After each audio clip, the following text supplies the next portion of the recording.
이 어떤 사람 이 둘이 미국서 이제 친구인데요. 참 어렵게 지냈어요. 그래서 하루 일해서 오래된 얘기죠. 일불벌이 같이 하면서 살았습니다. 두 친구가 하루 일당 일불벌이 하면서 지내다가 한 친구는 그 일불을 잘 모아서 사업해가지고 정말 백만장자가 됐어요. 밀리너리가 됐고, 한 친구는 그냥 목사님 되셨습니다. 그래가지고 교회를 잘 섬겼습니다. 그러다가 헤어진 지 한 20년 뒤에 두 사람이 만나게 됐습니다. 목사님 친구가 이 부자 된 사람에게 이렇게 얘기하죠. 야, 우리가 일불벌이 할 때가 엊그제 같은데 너 큰 부자가 돼서 잘 됐다. 너 행복하냐? 그렇게 물어보니까 그 백만장자가 된 사람이 말하기를, 내가 솔직히 말해서 나 행복하지 못해. 내가 너무나 스트레스가 많고, 그리고 이 회사를 경영하느라고 밤에도 잠을 못 잔다. 사실은 힘들게 살았지만은 너와 함께 일불벌이 할 때가 더 좋았다. 이런 얘기를 했다고 합니다. 제가 여러분들을 보니까요, 여러분들 30년 전에 40년 전에 왔을 때 참 고생 많이 했죠. 지금은 많이 좋아졌어요. 그렇죠. 그때에 비해서. 어때요? 그때하고 지금하고. 지금이 더 좋아요? 그때보다? 그때도 좋고 지금도 좋고. 예. 우리나라가 2010년도 기준으로 해서 GDP가 한 2만 불이 넘어섰어요. 우리나라가요. 근데 우리나라 사람들의 이 생활 만족도가 전 세계에서 몇 위에 위치하고 있냐면 103입니다. 103이에요. 근데 여러분들 그 부탄이라는 나라 있잖아요. 부탄이라는 나라가 얼마를 버냐면은 1년에 1770불을 법니다. 1770불. 우리나라 10분의 1도 안 되죠. 근데 그 나라의 생활 만족도가 몇이냐? 8위예요. 8위. 우리하고는 상대가 안 됩니다. 그러니까 행복은 절대로 돈이 많다고 행복하고 돈이 없다고 불행한 건 아닙니다. 행복은 또 성적순도 아니에요. 공부 잘한다고 해서 행복하고 공부 못한다고 해서 불행하고 그런 것도 절대로 아닙니다. 그건 틀림없는 사실입니다. 여러분 독일에서 사실 알지만요. 제가 미국에서 목회해 보니까 고등학교 졸업한 분은 회장이고 서울대학교 졸업한 사람은 전무상무로 일하더라고, 미국서. 그러니까 절대로 성공은 좋은 학교 출신이 성공한다. 그런 것도 절대로 아니다라는 것을 알 수 있습니다. 제가 이제 미국에서 93년도에 나왔습니다. 나와가지고 중구 신당동에 있는 한일교회에서 이제 만 12년을 목회했는데, 그때 이제 중구 신당동 한일교회는 누가 다녔냐면은 제가 와서 이제 다니기 시작했는데 이병철 씨의 큰 딸이 한일교회에 등록해서 다녔어요.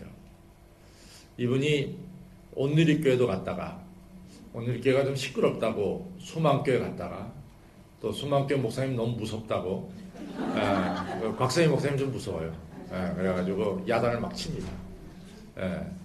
무섭다고 그러다가 이제 한일교회 저희 교회에 왔어요. 그래서 이제 저한테 이 신앙이 좀 자라면서 목사님 세례 받겠다 해서 세례도 받게 됐고, 그리고 이분이 이제 그 강원도 원주 근처에 오크밸리라고 하는 엄청나게 큰 리조트 단지를 만들었습니다. 거기 골프 코스가 54홀이 있어요. 54홀이 있고 거기에 모든 방들은 5스타 호텔처럼 아주 잘 꾸며졌습니다. 근데 이분이 그것을 만들고 나서 이분이 저한테 이렇게 부탁을 합니다. 목사님, 제가 그곳에 교회를 하나 세우고 싶습니다. 목사님 도와주셔야 되겠습니다. 그래서 제가 주일날 한일교회에서 목회를 하는데 내가 도울 수가 없습니다. 그랬더니 굳이 목사님 꼭 주일날 예배를 드려야 됩니까? 그런 얘기를 해요. 그래서 그럼 만약에 리조트 단지니까 토요일날 예배를 드린다면 내가 가서 목회를 좀 도수할 수 있겠습니다. 그래서 1998년부터 2005년 제가 한신교회로 와서 좀 지낼 때까지 7년 넘게 거기에 이제 담임 목사로서 일을 하게 됐어요. 두 교회를 이제 섬기게 됐죠. 제가 그러면서 그 교회에 있으면서 이제 이인희 씨가 목사님, 우리 어머니는 참 예수를 잘 안 믿으시고 또 지금 몸이 허약하셨는 이 어머니가 이병철 씨의 부인인 박두을 여사입니다. 근데 어머니 제가 세례 안 받고 돌아가시면 제가 지금 믿음이 없지만 나중에 믿음이 생기면은 참 후회스러울 것 같습니다. 이분이 이제 1929년생이에요. 이인희 씨가. 그러니까 그 어머니는 훨씬 더 나이가 많죠. 큰 딸이니까 그런 얘기를 합니다. 그래서 제가 삼성병원에 가서 한 대여섯 번 신방하면서 말씀 전했습니다. 그리고 그분이 이제 세례받고 그리고 얼마 있다가 소천했어요. 제가 왜 이런 이야기를 하냐면 한국에서 최고의 부자들이 저한테 저와 같이 신앙생활 좀 해봤습니다. 제가 느낀 것은요, 그 사람하고 나하고 다른 게 하나도 없어요. 다른 게 하나도 없어요. 그분도 세 끼 밥 먹고 나도 세 끼 밥 먹고. 근데 누가 더 고민이 많을 것 같으냐? 나보다는 그분이 더 많은 것 같아요. 더 많은 것 같아요. 이처럼 돈이 우리에게 행복을 가져다 주지 않는다는 얘기예요. 이것이 확실한 얘기입니다. 아주 정확한 얘기입니다. 오늘 나중에도 얘기했지만은 부자가 천국에 들어가는 것이 낙타가 바늘귀로 들어가는 것보다 어렵다. 이런 이야기를 정확하게 하고 있습니다. 우리가 성경에 보면은 예수님께 찾아와서 고민을 털어놓은 사람을 보면은 아주 가난한 사람들도 있겠지만은 좀 배웠다는 사람들이 찾아왔어요. 우리가 요한복음 3장에 보면은 누가 찾아왔냐면 니고데모가 찾아와요. 니고데모를 예수님이 뭐라고 말씀합니까? 너는 이스라엘 선생으로서 이것도 모르느냐? 이렇게 얘기를 해요. 그러니까 니고데모는 이스라엘 전체의 인구 중에 0.001%에 해당되는 지식인이 바로 니고데모입니다. 니고데모가 예수님께 찾아와서 어떻게 사는 것이 참 인생입니까? 인생에 대한 문제를 가지고 온 거예요. 그렇게 많이 배웠음에도 불구하고 인생이 어려운 거예요. 힘든 거예요.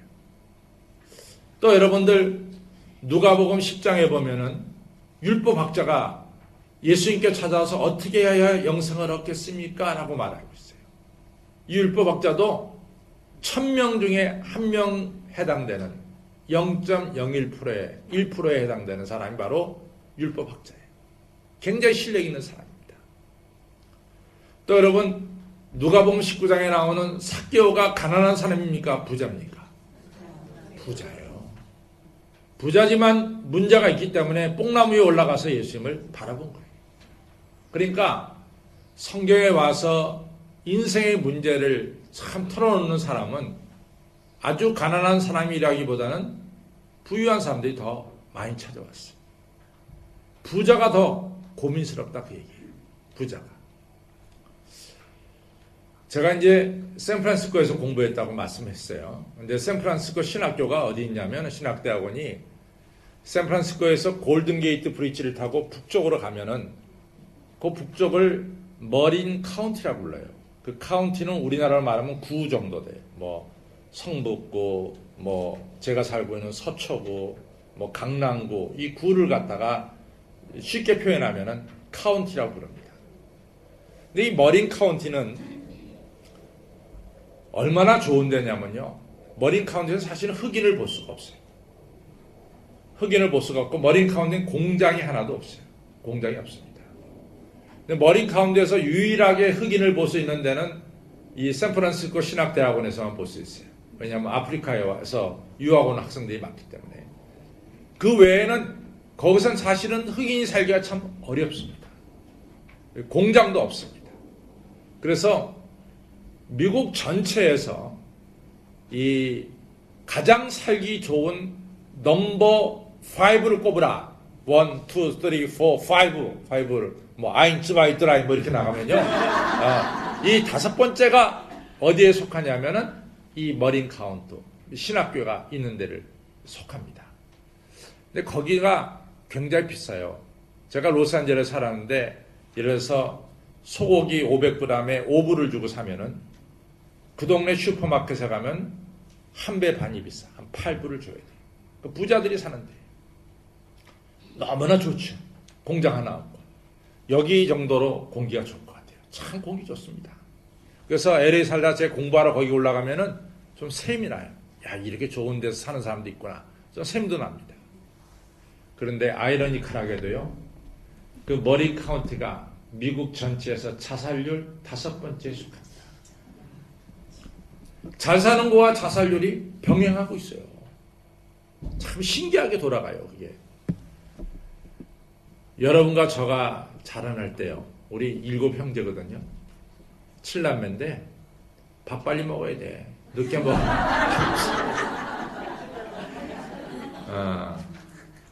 우리 어머니가 우리 키울 때 알아서 키웠어요. 니들 알아서 자라라 그랬어요. 근데 우리 7남매 다 건강히 잘 있습니다. 예. 근데 요즘은요, 그렇게 우리가 자라났는데 우리 자식 키울 때는 얘가 아침에 뭐 시리얼을 좀 안 먹는다 걱정해. 뭘 걱정해. 배고프면 먹지. 여러분 다 그런 걱정한다고. 그러면서 한국에서 지금 아이들을 키우는데요, 청소년 자살률이 OECD 국가 중에서 대한민국이 넘버원입니다. 우리가 못 살 때는요, 애들 자살하지 않았어요. 지금 대한민국이 잘 살게 되니까 아이들이 죽는 거야. 너무 가슴이 아파요. 그래서 우리 한국 기독교가 앞으로 해야 될 일은 이 생명을 살리는 일에 좀 더 신경을 써야 되지 않겠느냐, 이런 생각을 갖습니다. 오늘 이제 성경에 나온 이 분도 이 마태복음 19장에 나오고 누가복음 18장에 나오고요, 또 오늘 마가복음에 10장에 나오고 있어요. 마태복음에서는 이 사람을 어떻게 표현하냐면 부자고 청년이다 이렇게 표현하고 있고, 또 누가복음에서는 이 사람을 뭐라고 표현하냐면 관원이라고 표현하고 있습니다. 또 마가복음에서는 부자 청년이에요. 여러분, 이 사람이 지금 가지고 있는 것을 종합해 보면 이 사람은 부자임에는 틀림이 없어요. 그렇죠? 두 번째는 이 사람이 관원이니까 꽤나 높은 자리에 앉았던 것 같아요. 그렇죠? 세 번째는 여러분 가족가 다 부러워할 젊음을 가졌어. 젊음을. 근데 참 이 젊음이라는 게 참 좋아요. 그렇죠? 제가 우리 교회 이 청년들이 이렇게 뛰노는 거 보면요, 너무 부러운 거 있죠. 그렇지만 속으로 그런 얘기예요. 나도 너와 같은 때가 있었다.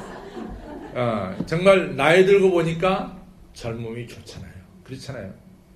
근데 이 사람은 다 가졌어. 세계 다 가졌어. 돈 있지, 권력 있지, 젊음 있지. 부족한 게 없어.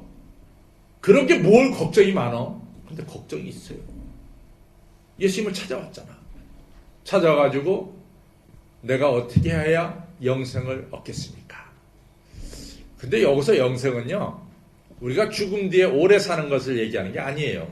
조금 우리가 정확하게 알아야 되는데, 내가 어떻게 하여 오늘을 의미 있게 살겠습니까? 삶의 의미를 물으러 온 거예요. 젊음도 있고 돈도 있고 권력도 있는데 삶의 의미가 좀 없는 거야. 왜 사는지 모르겠다는 거야. 그렇죠? 참 이상해요.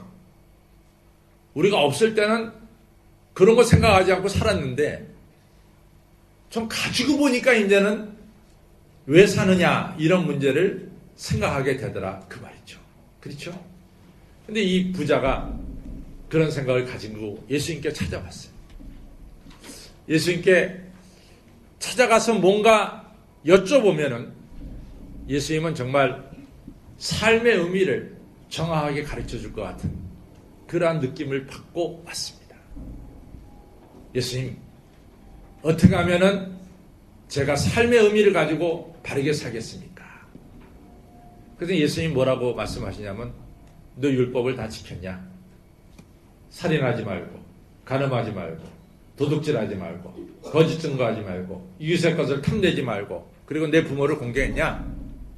인간에 대한 계명 6가지를 예수님께서 쫙 물어보셨어요. 그랬더니 이 부자 청년이 하는 말이 제가 그거는 어려서부터 지금까지 하나도 틀림없이 지켰습니다. 너무 자신 있게 얘기하는 거예요. 그러면서 이 부자 청년은 예수님 만약에 한두 가지 더 계명을 지키라 그런다면 그렇죠. 그래서 제가 삶의 의미를 갖는다 그러면은 제가 한두 가지도 넉넉하게 지킬 수가 있습니다. 그러면서 아주 계명은 자기가 어떤 계명이라도 제대로 지킬 수 있다는 자신감을 가지고 제가 어려서부터 그 계명을 지켰습니다. 이렇게 얘기한 거예요. 이렇게 보면요. 이 부자 청년이 꽤나 괜찮아요. 첫째는 예수님께 와서 이 부자 청년이 엎드려서 물어봤어요. 엎드려서. 여러분들 이 부자가요. 이 예수님께 와서 엎드린다는 게 이게 쉽지가 않아요. 제가 보니까 이게 쉽지가 않아요. 요즘 우리 한국교회가 문제가 많아가지고 교단별로 이제 이 목사님들이 좀 모여가지고 그건 시작은 예장 통합에서 시작했습니다. 그래가지고 교단별로 한두 명 목사님 모였고 한 달에 한 번씩 모여서 우리가 어떻게 하면은 한국교회를 더 건강하게 만들 수 있느냐 이런 모임이 있어요.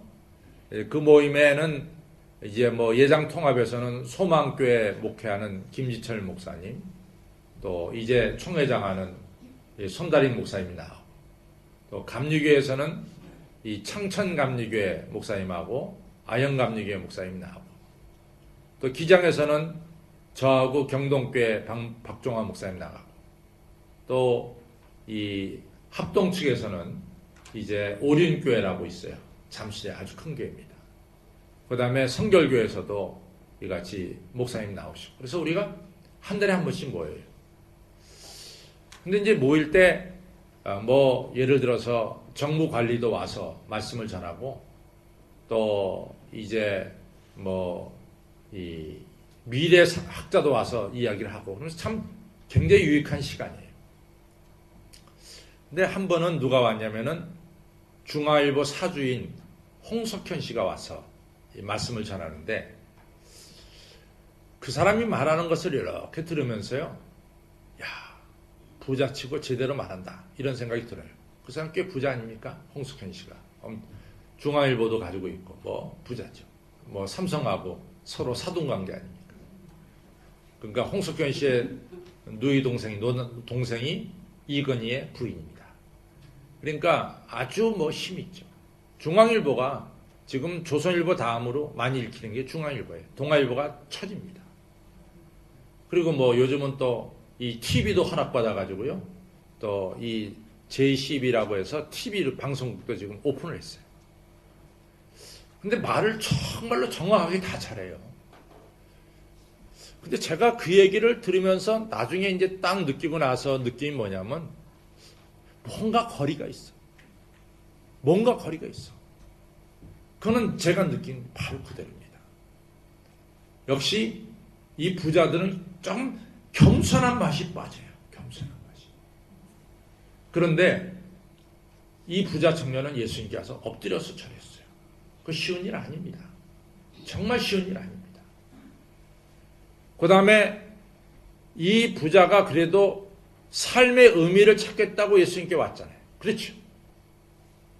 이 부자가 그렇게 돈 많은데 뭐하라 예수님 그 당시에 그렇게 유명한 분은 아니에요. 그렇잖아요. 근데 예수님 앞에 찾아온 거 보면은 얼마든지 그 돈 가지고 좋은 데 가면은 대우받을 텐데 예수님께 찾아온 거 보면 그래도 바르게 살겠다는 마음이 이 청년에게는 있었어요. 그 다음에 부자치고 참 거룩하게 살기 어려운데 부자는 살인도 하지 않았고 간음도 하지 않았고 도둑질도 하지 않았고 거짓 증거도 하지 않았고 이웃의 것을 탐내지도 않았고 부모를 다 공경했다라고 말하고 있습니다. 그러니까 도덕적으로 또 신앙적으로도 꽤 괜찮은 사람이에요. 뭔가 그렇게 흠을 잡을 만한 그런 사람이 아닙니다. 아마 딸을 가졌다면 그런 청년이 우리 딸에게 청혼하면은 괜찮죠? 그렇죠? 예, 괜찮아. 그런 청년이 만약에 우리 딸에게 청혼하면은 뭐 이 장인 될 사람, 이 딸 아버지로서는 우리 사람 어떻게 생각하냐면 난 줄 수 있을 것 같아요. 괜찮을 것 같아요. 근데 이 청년이 예수님께서 찾아와서 뭐라고 얘기했냐면은 선한 선생님이요. 내가 무엇을 하여야 영생을 얻겠습니까? 이렇게 오늘 본문에서 물어봤어요. 근데 예수님께서요, 참 대답을 아주 매섭게 했어요. 예수님 별로 그러신 적이 없는데 오늘 성경에서는 아주 매섭게 대답합니다. 야, 이 사람아, 네가 왜 나를 선한 선생님이라고 말하느냐? 선한 선생님은 하나님 한 분밖에 없어. 너 왜 나한테 선한 선생님이라고 말해? 말한 사람이 쑥스럽게 예수님께서 아주 면전에서 네가 잘못 말했다 지적하고 말았어요. 이런 말을 이제 한국에서는 까칠하게 대답했다 그래요. 저도 요즘 배운 말인데 저 사람 참 까칠까칠하다 하면 대답이 굉장히 까다롭게 대답하는 사람을 까칠하다 이런 얘기예요. 예, 저도 이제 배워요. 뭐 우리 젊은 사람 쓰는 거 잘 모릅니다. 근데 아주 예수님께서 이 매섭게 대답했어요. 네가 왜 나를 선한 선생님이라고 말하느냐? 네가 나를 잘못 왔다라고 하는 얘기예요. 참 이 예수님 말씀 속에 여러분과 저에게 가르쳐주는 중요한 진리가 있어요. 그것은 뭐냐? 우리가 예수님이 누구냐 하는 것을 정확하게 알아야 돼요. 예수님이 누구냐 하는 것을. 여러분들 마태복음 16장에 가서 보면 예수님께서 이제 갈릴리 사역이 거의 끝이 나시고 이 가이사라 빌립보 지방을 거쳐서 이제 예루살렘으로 내려가는 시점입니다. 그러니까 마태복음이 전체가 28장이잖아요. 그러니까 마태복음 16장은 딱 중간쯤 해당돼요. 예수님의 사역이 딱 두 군데로 나눠지죠. 하나는 갈릴리 사역, 또 하나는 뭡니까? 예루살렘 사역이에요. 그러니까 갈릴리 사역을 끝을 내고 예루살렘 사역으로 이제 내려가시기 위해서 가이사라 빌립보 지방에 가신 거예요. 거기서 느닷없이 예수님께서 제자들에게 이렇게 얘기합니다. 야, 사람들이 도대체 나를 누구라 하더냐? 이렇게 물어봐요. 그랬더니 예수님의 제자들이 예수님을 엘리야라고 얘기합니다. 예레미야라고 얘기합니다. 세례 요한이라고 얘기합니다. 선자 중에 한 분이라고 얘기합니다. 이렇게 대답을 했어요. 근데 이 대답은요, 인간이 그 사람을 최고로 표현할 때 할 수 있는 대답이 이 대답이에요. 여러분, 구약 성경을 보면요, 구약 성경을 3등분으로 나눠요. 3등분으로. 창세기, 출애굽기, 레위기, 민수기, 신명기. 요 5번을 갖다가 뭐라고 말하냐면 율법서라고 불러요. 율법서. 이건 좀 설명이 필요하지만은 오늘 다 설명할 수 없으니까 그 다음부터 여호수아, 사사기, 사무엘상하, 열왕기상하, 이사야, 예레미야, 에스겔, 그 다음에 호세아로부터 저 하박국까지 말라기까지 이르는 12소선지서, 이걸 통틀어서 뭐라고 하냐면 예언서라고 불러요. 그 다음 시편, 잠언, 전도서 이렇게 쭉 나눠서 성문서라고 부릅니다. 근데 그걸 우리가 그림으로 그리면은 율법서가 요 가운데 딱 동그라미 쳐져 있고, 그 동그라미 그 주변으로 또 무슨 그림이 그려지냐면 예언서라고 하는 그림이 하나 동그라미가 쳐져 있고, 맨 끝에 동그라미를 성문서로 표현될 수가 있습니다. 근데 여러분들, 예수님 당시에 구약이라고 하는 올 테스타멘트라고 하는 말이 있을까요, 없을까요? 있었을까요, 없었을까요? 없었어. 예수님 당시에는 구약이라는 말이 없었어요. 신약이 한 100년 지나서 이렇게 만들어진 다음에 뭐요? 그 다음에 상대적으로 뭐가 생겨? 구약이 생기는 거예요. 그러니까 예수님 당시에는 구약 성경이 없었다. 구약이라는 말이 없었죠. 구약이라는 말이. 그러면은 예수님께서 구약을 표현할 때 뭐라고 표현했어요? 성경에서. 구약을 표현할 때 뭐라고 표현했냐고.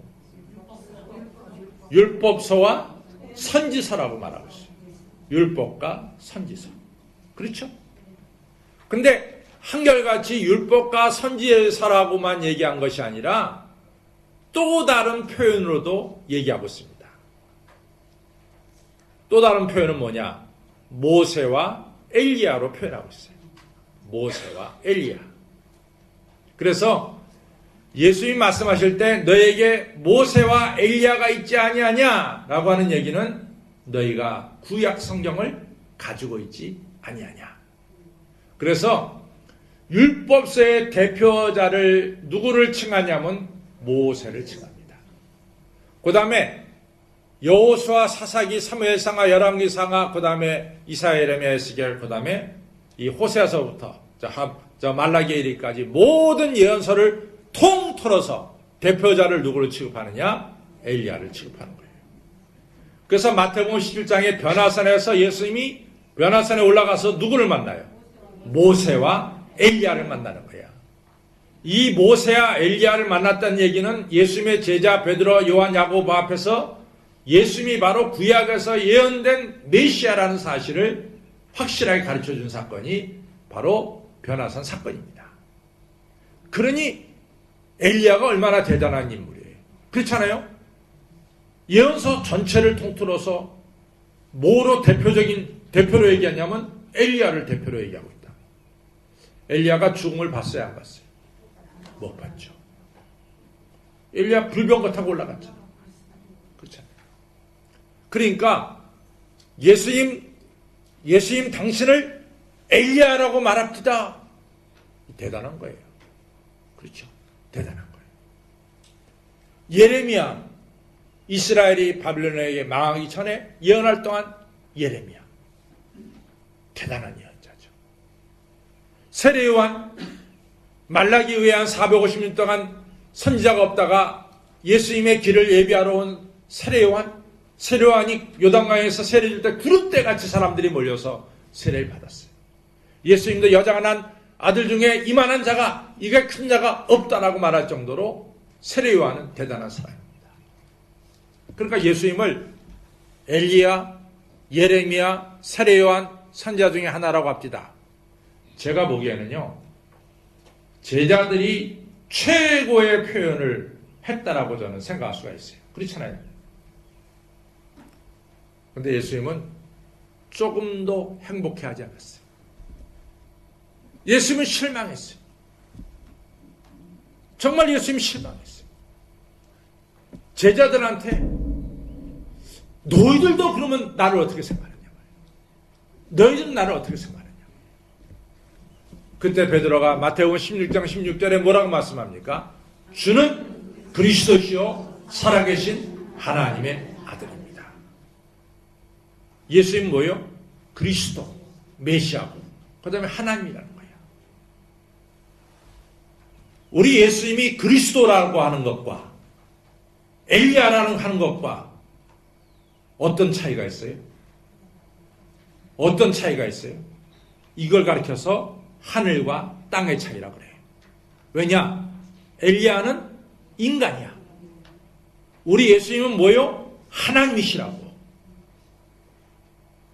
그러니까 예수님이 너무 행복했잖아. 바요나 시몬아, 네가 복이 있다. 이건 알게 아니는 내 육신이 아니라 하늘에 계신 아버지다. 너 이제부터 베드로야. 내가 너 위에 교회를 세우겠어. 음부의 권세가 너를 이기지 못해. 내가 너한테 천국 열쇠를 주마. 네가 땅에서 매면 하늘에서 매고 땅에서 풀리면 하늘에서 풀린단 말이야. 살면서 그런 축복 한번 받았으면 좋겠어. 얼마나 큰 축복을 받았어요, 베드로가. 그 축복받은 것은 딱 하나뿐이야. 베드로가 예수님을 정확하게 고백했기 때문에 그렇습니다. 우리가 신앙생활하면서 가장 중요한 것은 내가 믿는 하나님이 누구냐는 것을 정확하게 알아야 돼. 내가 믿는 하나님이 누구냐. 여러분과 제가 믿는 하나님이 누구냐는 것을 정확하게 아는 것이 중요합니다. 오늘 본문의 문제는 바로 그 문제야. 이 부자 청년이 예수님을 정확하게 아느냐 못 아느냐 이게 문제예요. 그런데 우리가 출애굽기를 보더라도요. 참 재미있는 사실이 뭐냐면 모세가 처음으로 바로 앞에 갑니다. 그것이 출애굽기 5장 1절에 나오거든요. 그런데 모세가 처음으로 바로 앞에 가서 야훼 하나님 말씀하기를 내 백성으로 하여금 광야에 나가서 하나님을 섬기게 하라. Let my people go. 내 백성을 보내게 해라. 이렇게 이랬어요. 그랬더니 바로가 눈을 깜빡깜빡하더니 바로가 처음 듣는 이야기를 지금 듣습니다. 야, 너희 하나님이 누구야? 내 생전 들어보지도 못했어. 야훼가 누구야? 바로가 처음 들어본 거야. 정말 야훼라는 이름. 아시겠어요? 왜냐면은 지금 우리나라에도 외국인 노동자가 많이 와서 살고 있거든. 뭐 벵글라데시, 파키스탄, 필리핀, 뭐 인도네시아 많은 사람들이 살고 있어요. 외국인 노동자가. 근데 이제 벵글라데시 사람들이 와서 우리나라 노동부 장관한테 말하기를 아니 우리가 믿는 신이 우리에게 말하기에 일주일 동안 저 바깥에 나가서 자기 신에게 제사 드리라고 그랬다. 그러니까 일주일 동안 우리 벵글라데시 사람 이 휴가를 좀 달라. 우리나라 노동부 장관이 뭐라 그랬어? 당신의 신이 누구야? 알 리가 없어요. 알 리가 없어요. 그 당시 애굽 땅에는요. 수많은 족속들이 히브리로 외국인 노동자로 와서 일을 했어요. 그 중에 하나가 뭡니까? 야곱의 12아들이야. 그렇지. 그 중에 하나가 야곱의 12아들이라고. 야곱의 12아들 자손이 믿는 신이 누구야? 우리가 믿는 야훼 하나님이에요. 그러니까 야훼 하나님이 우리로 하여금 나가서 예배를 드리게 했다라고 얘기하니까 바로가 눈을 껌뻑껌뻑하면서 도대체 누구냐 말이야. 네가 말하는 신을 알지 못한단 말이지. 출애굽기 5장 1절에 나와요. 네가 말하는 신을 알지 못한다. 하나님 알지 못한다 이거죠. 너희들이 한가하니까 이런 소리 하는구나. 그 다음부터 이제 고생을 더 시키죠. 이제 그 다음부터 전개되는 게 뭐냐? 10가지 재앙이 나와요. 근데 10가지 재앙을 통해서 물론 바로로 하여금 할 수 없이 이스라엘 백성을 나가게 하지만은 그 10가지 재앙을 통해서 출애굽기가 우리에게 분명히 말씀하는 건 뭡니까? 바로로 하여금 누구를 알게? 하나님을 정확하게 알게 한다는 말이에요. 애굽 백성으로 하여금 하나님을 정확하게 알게 합니다. 더 나아가서 이스라엘 사람으로 하여금 하나님을 정확하게 알게 하더라 그 말이에요. 여러분, 하나님은요 오늘도 여러분과 저가 하나님을 정확하게 알기를 바라십니다. 그것이 하나님. 그냥 대강 아는 게 아니야. 내가 믿는 하나님이 누구냐 하는 걸 갖다가 여러분과 저가 정확하게 알기를 바라는 겁니다.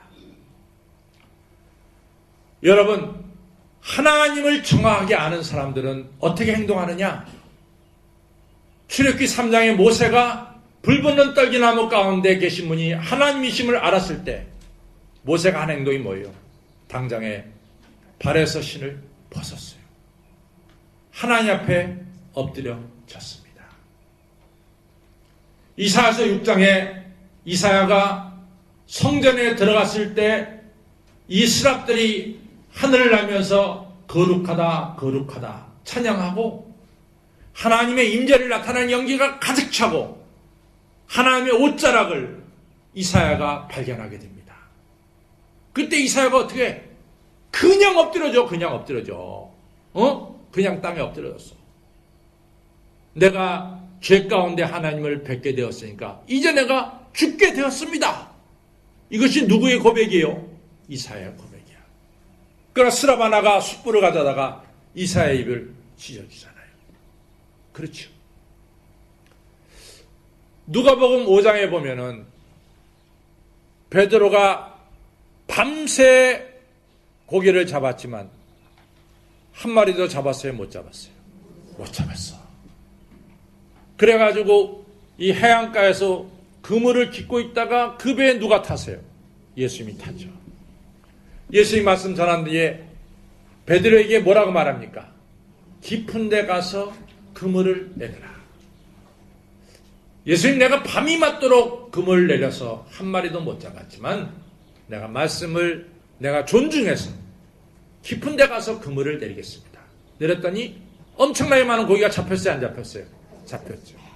2배의 체험에 2배가 잠길 정도로 잡혔어. 아, 이게 대단한 거 아니야? 그러니까 베드로가 너무 기뻤어. 한 마리도 못 잡았다가 한 번 그물을 올렸더니 2배 꽉 채우니까 너무 기뻤어. 근데 기쁨도 잠시야. 베드로가 그 큰 고기를 보고 그 다음에 한 행동이 뭡니까? 이렇게 물속에 다니는 고기를 아는 분은 하나님 외에는 모른다 이거지. 베드로가 그 순간 이 예수라고 하는 젊은 청년이 하나님이신 것을 깨닫습니다. 그 많은 고기 잡힌 것도 잠깐이었어. 그냥 그 자리에서 엎드려서 주여, 나는 죄인으로서이다. 나를 떠나소서. 그런 거예요. 하나님을 만날 때 인간의 태도는 어떻게 되느냐? 하나님 만날 때 인간의 태도는 그냥 엎드려져. 하나님 앞에서 내가 죽을지도 모른다고 하는 이 두려움을 가지고 하나님 앞에 엎드려지는 거예요. 이것이 하나님을 만나는 거라도요. 여러분들, 사도 요한이요, 예수님이 가장 사랑하는 친구 중에 하나가 사도 요한이에요. 그런데 요한계시록 1장 10절 11절 보세요. 사도 요한이 기도하는 중에 누구를 만나? 천상에 계신 예수님을 만나. 그때 사도 요한이 하는 행동이 뭡니까? 그냥 땅에 엎드려졌어요. 이것이 바로 뭡니까? 인간이 하나님을 만나는 광경이라 이거지. 이게 참 중요한 거예요. 인간이 하나님을 만날 때 인간은 하나님 앞에 엎드려질 수밖에 없는 거예요. 그런데 인간이 선생을 만날 때는 달라. 그렇죠? 저도 이 한국에서 가져온 약이 다 떨어져가지고 이 약이 꼭 필요했어요. 아니, 나 그 약이 다 떨어진지 모르고 약을 제가 비상약으로 가져다니는데 그게 다 떨어졌어요. 그러니까 내가 약국에 가서 약사 선생님한테 뭡니까? 무슨 약을 좀 주세요. 그러잖아요. 그 돈 주고 약을 얻어. 그럼 끝이야. 내가 약사 선생님한테 가는 것은 내가 필요한 거 한두 개만 얻으면 돼. 내가 뭐 약사 선생님한테 엎드려질 필요도 없어. 그렇잖아요. 내가 약사 선생님한테 가서 뭐 엎드려줘? 내가 필요한 거 돈 주고 약 사면 되는 거야. 내가 수학이 굉장히 좀 떨어져. 수학이. 그럼 난 누구한테 찾아가? 수학 선생님한테 찾아가.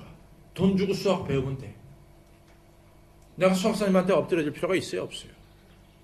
없어요. 없어요. 근데 병이 아파가지고 의사 선생님한테 찾아가서 의사 선생님, 제가 이 소화도 안 되고 말이죠. 이런데 어떻게 하면 좋겠어요? 의사 선생님이 진찰을 하시죠. 그래서 약도 지어주시죠. 그걸로 끝이야. 우리가 선생님한테 찾아가는 것은 내가 필요로 하는 것을 얻기 위해서 가는 거야. 그리고 그것이 채워지면 그걸로 끝이야. 더 뭐 선생님하고 관계를 가질 필요도 없어. 내가 영어를 모자라면 영어 선생님한테 가서 영어 배우면 되는 거야. 그걸로 끝이야. 더 필요한 게 없어. 오늘 이 부자 청년이 예수님에게 찾아온 것은 자기가 의미 있게 살아가는데 예수님이 한두 가지 약만 처방해 주면 된다 이거지. 그러니까 약을 처방해 달라는 거야. 예수님, 내가 어떻게 해야 내가 영생을 얻겠습니까? 선한 선생님, 내가 어떻게 영생을 얻겠습니까? 그 필요한 약을 좀 저한테 처방해 주세요. 이런 거야. 그러니까 예수님 벌써 이 부자 청년이 자기에게 찾아오는 태도가 잘못된 거예요. 예수님은 누구세요? 하나님이시지. 하나님 앞에 나올 때 어떻게 나와야 돼? 엎어져야 되는 거야. 그냥 엎어져야 되는 거야. 우리요, 우리 신앙이 병든 게 바로 거기 있습니다. 아시겠어요? 우리 신앙이 병든 게 거기 있어요. 여러분들 교회에 약사로 옵니까? 교회에서 수학 배우러 옵니까? 영어 배우러 옵니까? 교회는 그런 것이 아니에요. 우리의 잘못된 신앙이 거기 있다고. 교회 와서 내가 필요한 거 한두 가지 얻어가면 된다고 그렇게 생각하고 있어. 그게 아니요. 그게 아니야. 우리는 교회 올 때마다 누구 앞에 서는 거야? 하나님 앞에 서는 거라도 온 우주 만물을 다스리고 여러분과 저의 생명을 주장하고 계시는 하나님 앞에 서는 거라도 우리 믿는 사람들이 오래 믿다 보니까 그걸 잊어버렸어. 그러니까 막 예배 시간에 핸드폰 틀어놓고 들고 있지. 어떻게 그래? 어떻게 그래? 그럴 수 없어요. 여러분들 이명박 대통령이 독일에서 여러분들 수고 많이 했다고 청와대를 초청했어. 그때도 핸드폰 들고 가겠어? 그러면 우리 하나님은 이명박 대통령보다 못한 분인가? 어째서 교회에는 핸드폰 들고 들어오나? 여러분들 그런 게 아니야. 우리의 신앙이 병들어가고 있다는 증거가 뭐냐? 우리가 하나님을 하나님으로 알지 못하고 나라는 건 꼭 들고 있어. 여러분들 선생님한테 가서 나 자신을 내놓을 필요가 없어. 내 거는 그냥 가지고 있어. 나한테 모자라는 거 한두 개만 챙기면 돼. 그렇죠. 그게 선생님한테 가는 거예요. 여러분들 처음 본 약사한테 가가지고 여러분들 어릴 때부터 지금까지 무슨 병 들었고 나는 내 심리적으로 어떤 문제가 있고 다 털어놓지 않아. 그냥 필요한 것만 딱 얘기해서 딱 주면은 땡큐야. 그렇잖아요? 그것만 챙기려고 하는 거야. 근데 오늘 교회 꼭 같이 그렇게 온다고 우리가 주 앞에 내 자신을 내려놓는 것이 아니라 하나님 앞에 하나님 오늘은요 내 딸이요 무슨 시험을 본다 그 시험만 좀 잘 보게 해주세요. 그것만 필요한 거야. 그렇잖아. 오늘 우리 회사에서 저를 갖다가 진급시키는 그런 회의가 열립니다. 그냥 그것만 해주세요. 자기 거 하나도 내놓지 않아. 로마서가 16장으로 되어 있죠. 로마서가. 그렇죠? 근데 로마서 참 우리가 잘 보면 너무 중요해요. 1장부터 8장은 의인은 없나니 한 명도 없다는 거예요. 너희들 다 한 가지로 죄졌어? 너희들 한번 생각해봐. 너희 선한 일한 게 뭐 있어? 너희가 세상에 유익을 끼친 게 어딨어? 너희 입에서 나오는 목구멍에서 나오는 모든 말들이 생각들이 다 악하고 더러운 것밖에는 없지 않느냐 말이에요. 로마서 3장에 나오는 얘기예요. 너희들 하나님을 알아? 하나님 무시했잖아. 그러니까 의인 없나니 한 명도 없고 다 죽을 수밖에 없어. 그런데 그러한 너희를 위해서 예수 그리스도가 이 땅에 왔어?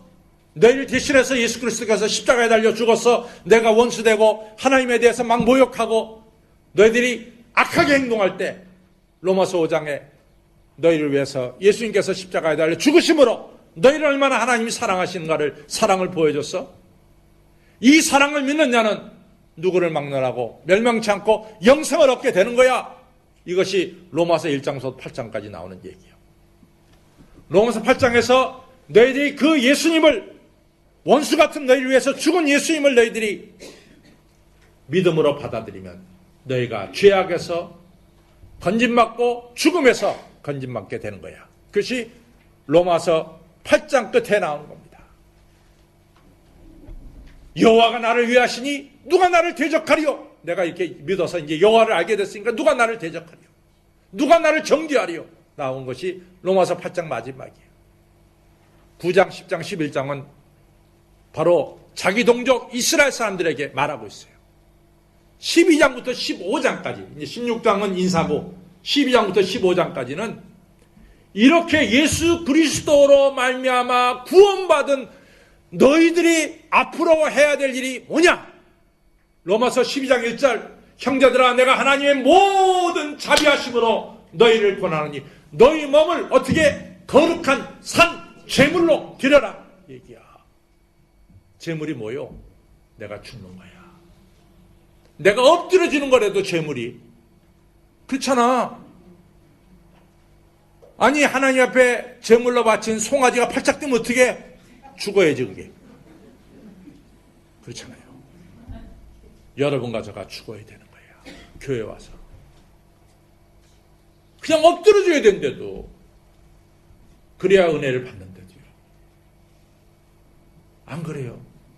우리가 예수님을 약국 선생님으로 아십니까? 아니잖아요. 우리 신앙이 살아야 돼. 우리 신앙이 살아야 돼. 사는 길은 내가 하나님 앞에 엎드려지는 거야. 내가 하나님을 하나님으로 알고 엎드려지는 거야. 이것이 신앙의 핵심입니다.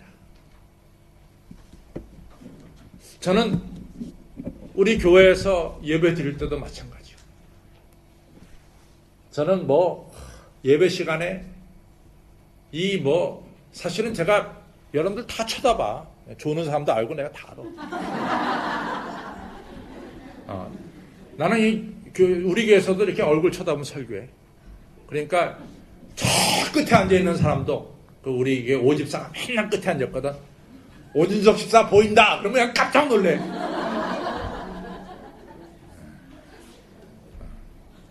여러분들 우리 예배 때 우리를 바치는 거예요. 믿으시면 아멘. 아멘. 바치겠어요 정말로? 아멘. 또 핸드폰 들고 들어가지? 그래서 안 돼. 하나님 모욕하는 거예요. 모욕하는 거예요. 얼마나 미안해요. 내가 하나님께 받은 바 은혜가 얼마나 큰데 내가 그 하나님을 모욕할 수 있어요? 정말 눈으로도 눈물로서 갚을 수가 없잖아. 하나님께 받은 은혜를. 근데 그 하나님을 여러분과 제가 모욕해서 되겠냐 말이야. 아니죠. 아닙니다. 그러니까 예수님께서 이 부자 청년에게 내가 너한테 정말로 삶의 의미를 가르쳐 주겠다. 너 자신을 하나님께 맡기라는 거야.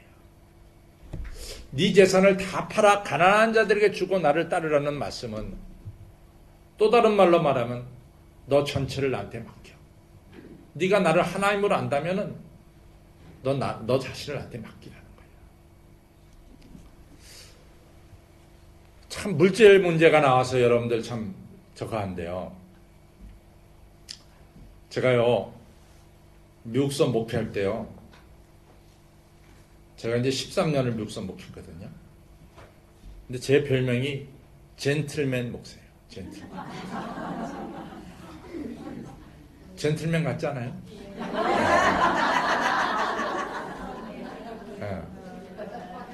이제 제 성격상요 남한테 싫은 소리 못합니다.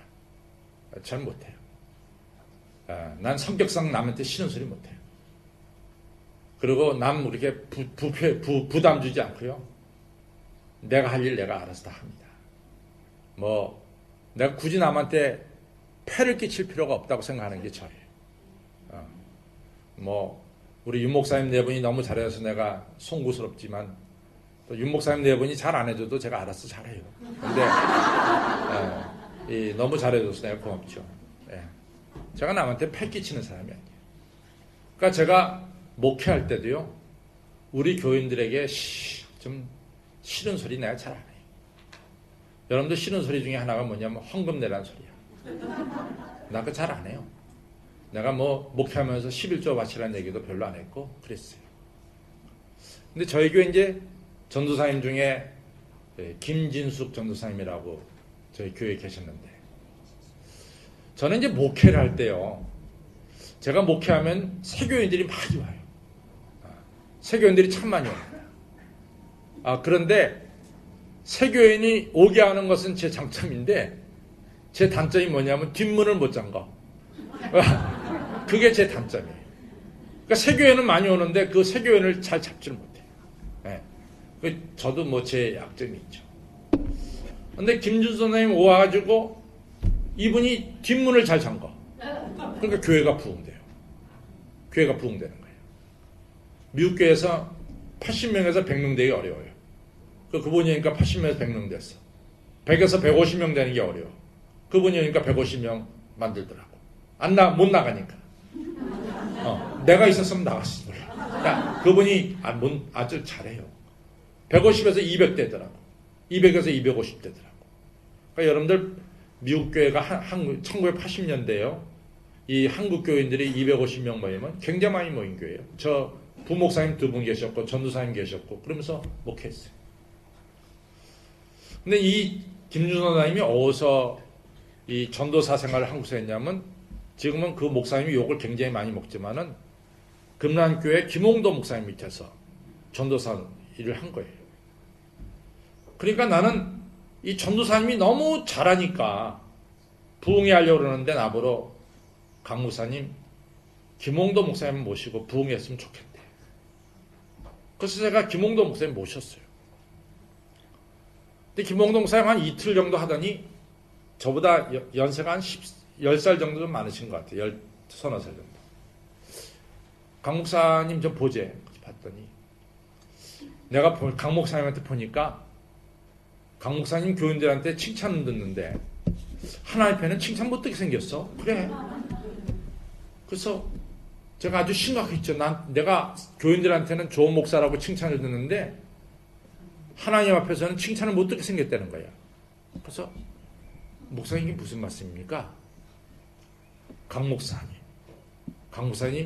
1년에 11조 가르치는 헌금 설교회 안 해. 근데 제가 안 하거든요. 그래도 정직해요. 제가 안 했습니다. 왜 안 해? 왜 안 하냐고 물어봐. 교인들이 싫어해서 안 하죠. 그렇지. 여러분도 헌금 설교하면 좀 싫어하잖아. 싫어해서 안 하죠. 그럼 당신은 사람 눈치 보면서 목회? 하나님 말씀대로 목회하는 거야? 이러는 거야. 할 말이 없잖아. 내가 사람 눈치 보면서 안 한 거지. 솔직히 안 그래요. 사람이 솔직해야지. 사람 솔직해야 되잖아. 나 교인들한테 싫은 소리 듣기 싫어서 내가 싫은 소리 안 했어. 근데 당신이 성도들로 하여금 하나님 말씀대로 사는 것을 안 가르쳐 준다는 거야. 그러면서 말이지. 사람한테 인기 얻으려고 하나님 말씀대로 안 가르쳐. 이 양반이 나한테 막 야단을 치는 거예요. 근데 제가 아멘하고 다 받았습니다. 정말 그랬거든요. 내 진실 때 마음이 그랬거든. 그래서 제가 그 다음 주부터 마음 먹고 내 교인들한테 그래요. 내가 1년에 한 2차례 헌금 설교하는데 여러분들 듣기 좋든 듣기 싫든 오늘이 그날입니다. 그래서 내가 헌금 설교합니다. 여러분들 내 자신도 물질도 하나님의 거야. 좀 하나님께 바쳐봐. 맡겨봐. 맡겨보라고. 나는 미국에서 목회하면서 참 안타까운 게 뭐냐면요. 집 사는데 열정을 바쳤어. 집 사는데. 그래갖고 뭐 그 당시만 해도 50만 불 막 100만 불 가면 수영장 딸린 집을 산다고. 뭐 그게 좋아가지고 목사님 우리 집에 신방와달라고. 그래갖고 집집마다 집 방마다 방이 얼마나 많은지 말이지. 화장실은 또 왜 이렇게 많아?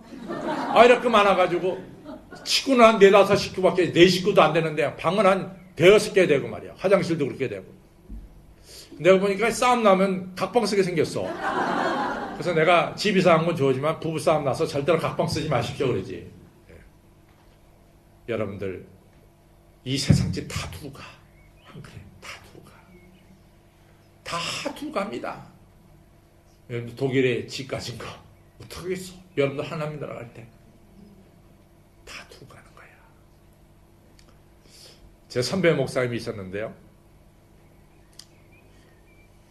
가슴마다 파도 친다.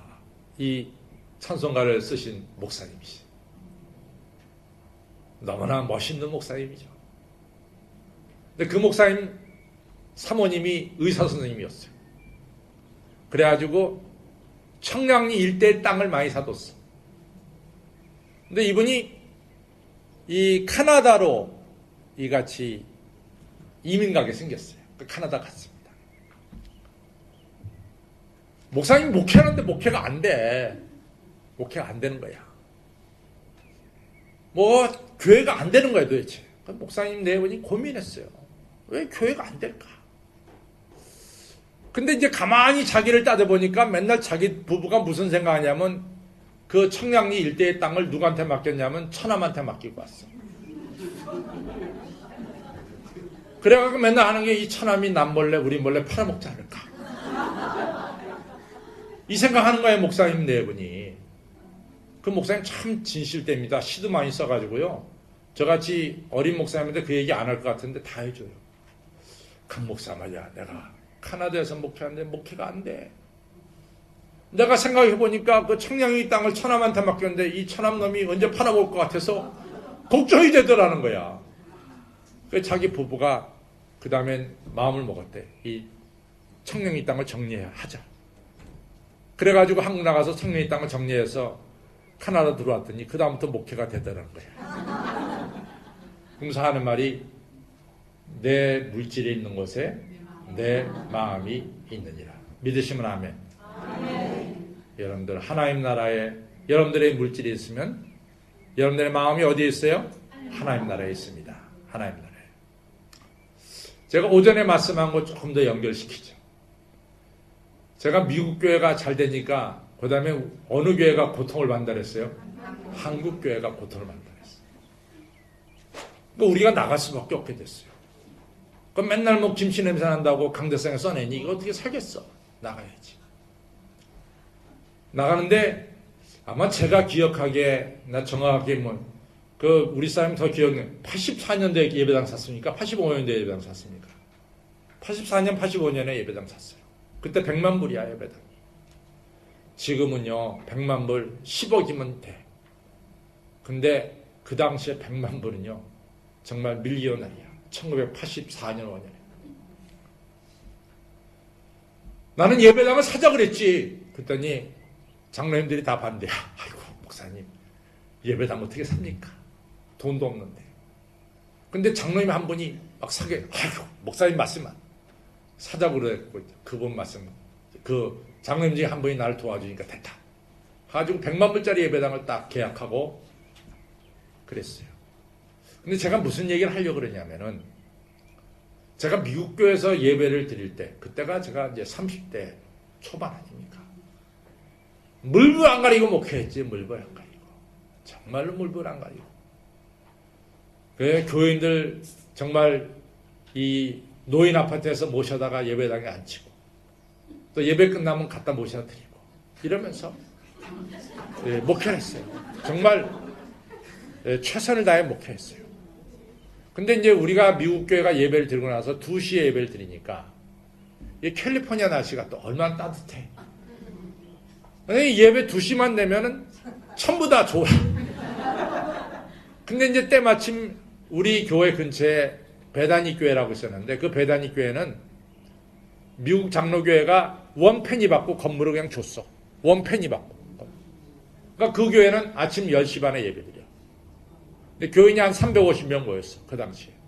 근데 그 목사님이 좀 잘못했어요. 그래가지고 미국 장로교회에서 당신은 강단에 서지 못한다. 그래서 강단에 못 서게 했어. 그리고 5분 거리에 있는 나를 갖다가 임시 설교 목사로 세운 거예요.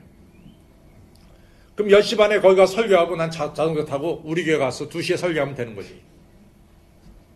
10시 반에 가서 설교할 때는요 350명이 아멘! 아멘 그래. 야, 정말로 너무나 신이 나는 거야. 그리고 제가 한 6개월 이 설교하는데 맨날 장로님들이 그 교회 장로님들이 와서 강 목사님 우리 교회 와주십시오. 우리 교회 와주십시오. 막 날 부르는 거야. 담임 목사를 모시겠다는 거지. 근데 우리 교회 2시만 가면 다 졸아. 야, 속상해 죽겠어요. 내가 우리 교회가 중요하지 그 교회가 중요하겠어. 안 그래요? 내 교회가 중요하지. 내가 교회 끝나고 나서 강대상 붙잡고 웁니다. 하나님 어찌하면 좋겠습니까? 근데 다 차를 한 30분 몰고 와가지고 햇볕 쬐가지고 와가지고 예배당에 시원한데 앉으면 좋은 거야. 아, 미치고 팔짝 뛰겠어요? 그리고 제가 설교를 이렇게 하다 보면 꼭 전깃줄에 앉은 참새 같아요.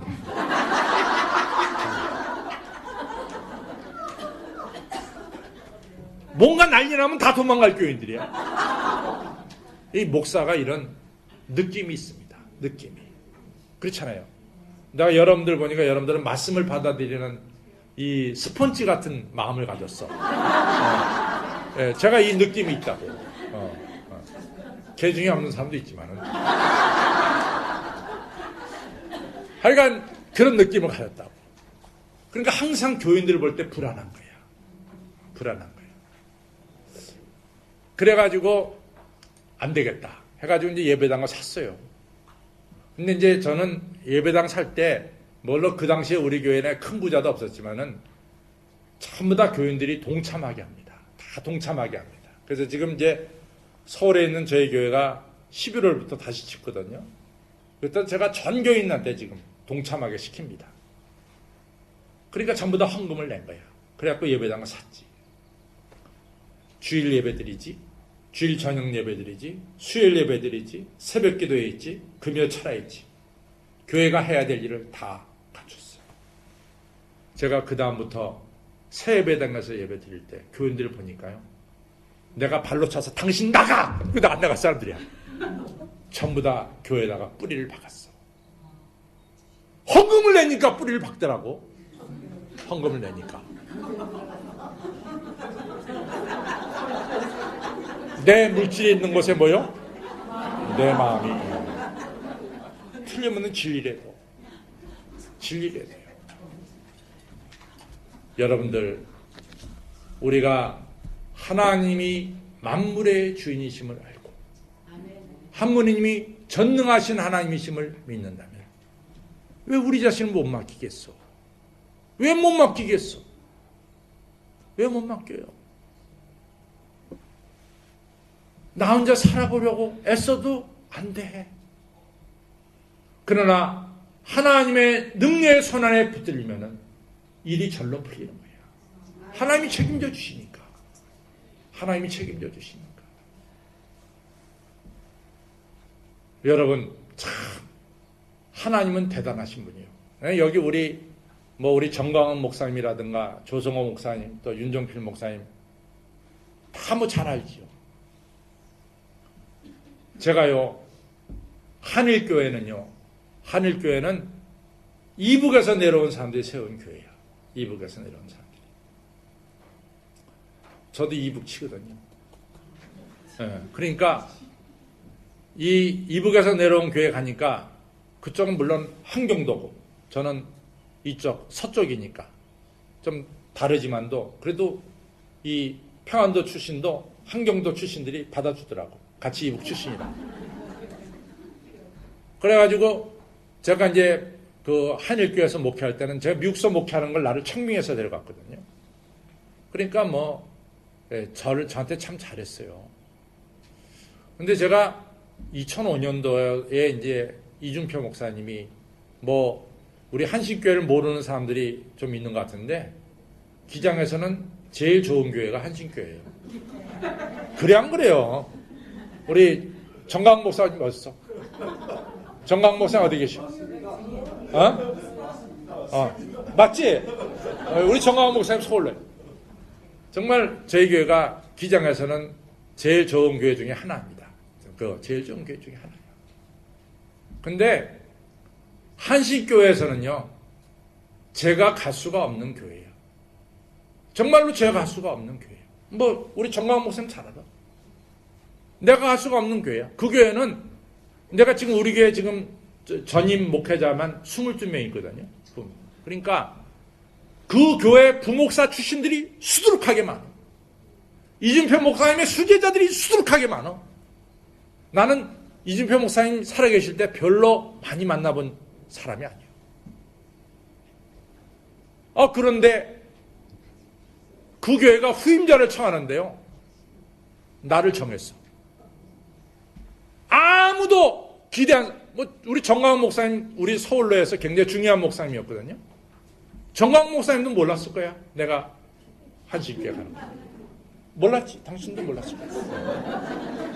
우리 정광훈 목사님이 서울로에서 중요한 위치에 있었거든요. 그러니까 웬만한 거 다 아시는데 저 양반도 몰랐다. 그러니까 내가 딱 정해지니까 기장 전체가 떠들썩해서 어떻게 강 목사가 글로 갔느냐. 근데 제가 한신교회 가니까 이게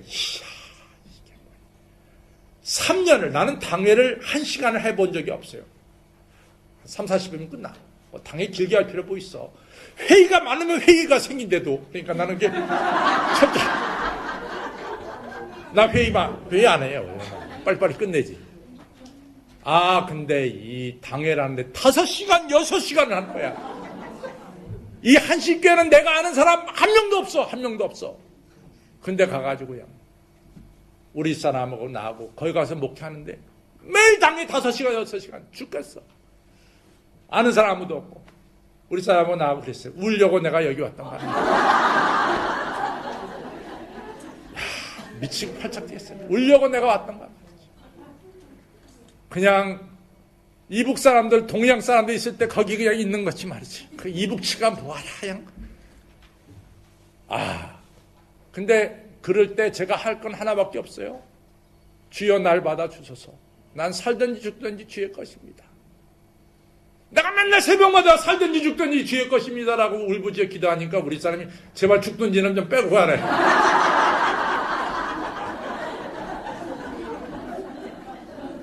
나는 내 신력이 그랬어. 정말 살든지 죽든지 주의 것입니다. 내가 누가 있냐 말이야.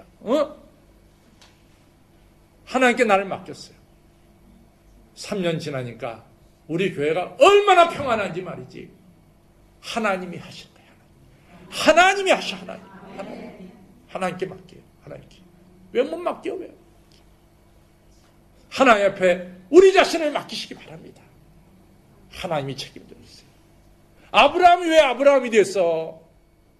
본토와 친척과 아버지 집을 떠나 아버지께 맡기면서 서쪽으로 갔잖아. 서쪽으로. 동쪽에서 서쪽으로. 이삭을 바쳐라. 백세에 난 아들 이삭. 왜 바쳐 그걸? 하나님이 주신 거 왜 하나님이 돌아가지? 말도 안 되지 않습니까? 이 종자씨를 통해서 바닷가의 모래처럼 하늘의 별처럼 많게 하시겠다고 약속하지 않았어. 하나님이 가장 싫어하는 것은 인신제사인데 왜 하나님이 싫어하시는 인신제사를 드리려고 합니까? 하나님은 그래 시시하게도 줬다가 뺏는 분입니까? 얼마든지 따질 수 있어. 그러나 아브라함은 하나님이 바치라니까 그냥 바친 거예요. 하나님 살아도 주의 것이고 죽어도 주의 것인데 주님 바치라니까 바칩니다. 아브라함이 하나님을 아브라함아 내가 이제 너를 알았다. 네 아들까지도 나한테 바치는 걸 보니까 네가 정말로 나를 사랑하고 섬긴 줄 알았다. 하나님이 2번이나 자기 자신을 두고 약속. 내가 너를 틀림없이 내 자신을 두고 맹세하마 너를 복의 근원으로 삼겠다 말이야. 하나님께 맡기니까 하나님이 복의 근원으로 삼는 거 아니에요. 여러분도 그렇게 살잔 말이지. 앞으로 살면 얼마 살겠어요? 안 그래요? 정말 그래요. 여러분 저보다 조금 위야. 많이 위도 아니야. 살면 얼마 살겠어? 그래 그 악착같이 이걸 붙잡고 아이고 그러지 말아요. 하나님 거 하나님께 바치며 살아. 그 하나님 책임져 주신데도 왜 못 믿어? 지금까지도 여러분들 40년 동안 독일 땅에서 책임져 줬는데 말이지. 앞으로 책임 안 져주실 것 같아?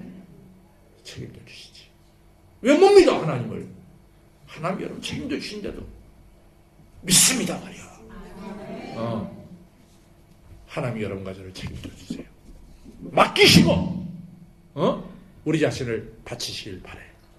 그래야 하나님으로 섬긴 거라도 여러분들 거 잔뜩 움켜쥐고 있지. 그래서 연필 한 자로 약 하나 얻겠다고 그러지? 그럼 예수님은 선생님이야. 하나님이 아니에요. 아시겠어요? 그러나 내 전체를 맡길 때는 하나님이 책임져 주세요. 책임져 주신다. 그렇게 믿겠어요? 아멘. 여러분 아멘 했으니까 내가 믿는 줄 알고 설교를 마치겠습니다.